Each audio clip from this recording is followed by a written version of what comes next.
अखेर हातकणंगले लोकसभा मतदारसंघातून शिवसेना ठाकरे गटाकडून उमेदवार जाहीर।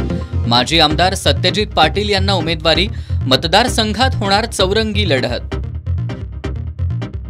मध्ये पाठिंबा, बाहेरून पाठिंबा किंवा बाकीच्या गोष्टी इकडच्या ज्या वरिष्ठ पातळीवरच्या आहेत ज्यामध्ये आमचा काही रोल नसतो, त्या सगळ्या चर्चा अखेर आज संपल्या आणि त्यामुळे आज अचानकपणे या ठिकाणी आमची उमेदवारी जाहीर केली होती।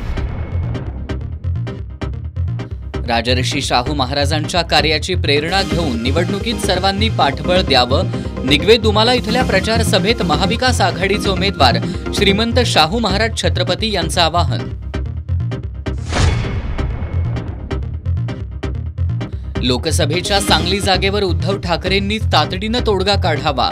आमदार विश्वजित कदम यांची मागणी।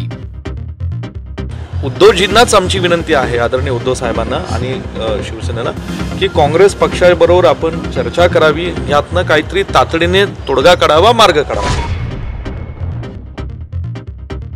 8 दिवसांपूर्वी झालेल्या चंदगड तालुक्यातील हसगोळी इथल्या खुनाचा उलगडा करण्यात एलसीबी आणि चंदगड पोलिसांना यश। अल्पवयीन पुतण्यासह आत्ते भावाला अटक।